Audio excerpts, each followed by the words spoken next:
Welcome to today's lesson. We're going to be talking about why stunting in public is actually a terrible idea.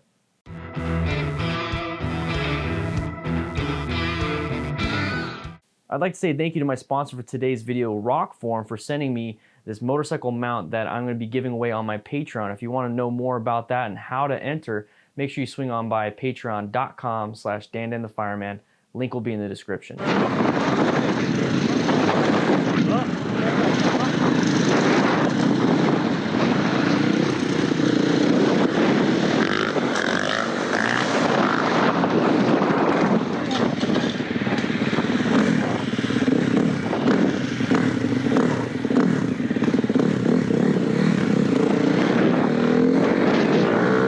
All right, now that we've seen him crash, we're going to go ahead and go over what exactly happened here. And first and foremost, we have two riders, and one of them doesn't have a GoPro, the other one has a GoPro. So we're kind of working on, the wheelie, why he decided to do that, especially this one. I think a lot of it has to do with peer pressure and ego, okay? So we want to capture these crazy moto moments. So with the ego here, we're playing into that. We're playing into the peer pressure. He's basically telling them, hey, I'm going to come up front. I'm going to do a wheelie, catch it on camera, okay? So if we're going to be doing wheelies in traffic, let's take a look at this. Look at all this traffic. We got two cars coming our way. We have one car turning left, one car going forward. We also have small roads. As you can tell on the left side, the escape path only really enters in when you go up on the little ramp. You're going to hit a curb if you try to swerve left. You're going to hit a car or even hit the other side of the curb on the right side if you want to go ahead and do any type of evasive maneuvers. We're also side by side here. This makes me a little nervous, but we're going to move on to the next part. So he's going to go up front, and then we're going to have some issues here because he's already moving into the other lane. Who knows if there was traffic coming?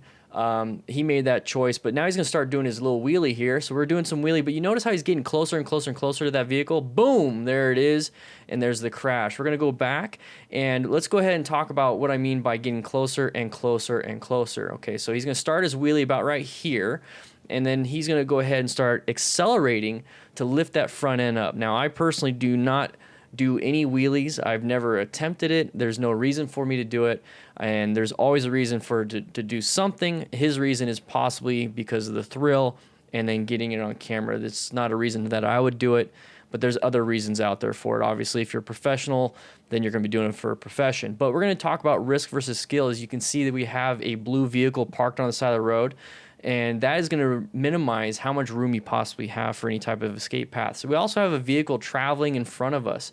And prior to this accident, where we are right now, this guy didn't obviously know he's going to be turning right. But we're going to start decreasing our space cushion by acceleration. So already we've decreased that space cushion quite a bit. The motorcyclist with the action camera is sitting far behind.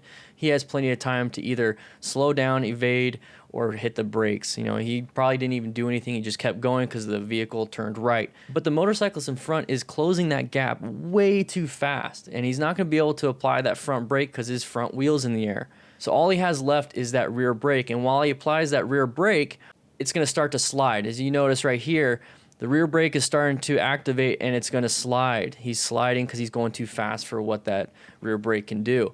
Now he's going to hit the vehicle, and what happens here is you're going to have possible leg trauma and then the left side trauma to the whole body, soft tissue, bones, and everything. But he got ejected here. Now this is going to be a very high mechanism of injury, and when he lands, thankfully, he lands on his feet and then slowly dissipates the forces across his whole body. So hopefully nothing permanent was injured, and hopefully this vehicle that is driving away is able to collect information. But let's go ahead and go back again real quick. You can see the actual tire slide right there. You see the skid? See that brown marking or the black marking? That is actually the tire sliding. So let's go back.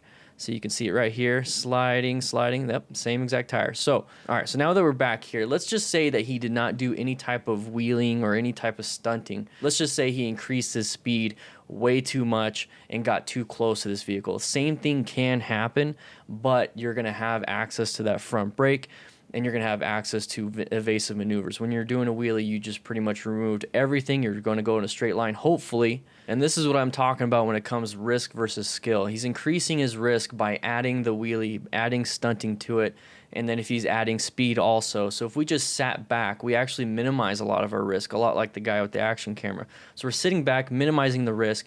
We don't need a ton of skill to sit this far back. You're going to need a ton of skill if you're going to be taking all these risks. And there's going to be a point in time where you're going to be going outside of your own limits because of how much risk is involved. Ego can play into that. You're going to really push your own limits with ego and peer pressure.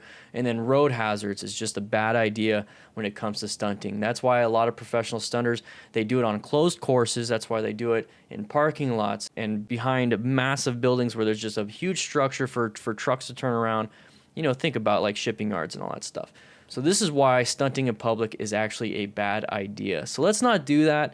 And then on top of this, these guys actually ran off. So with that said, I hope you guys ride safe, be safe, and take stunting in public very seriously, and let's just not do it, okay? I want to say thank you so much to 512 Moto Alliance and Ride Arizona MTC for providing financial support for those that want to get motorcycle training but just can't. If you want more information and how to apply for financial assistance for Ride Arizona MTC training classes, make sure you go to 512motoalliance.org and you'll find more information there.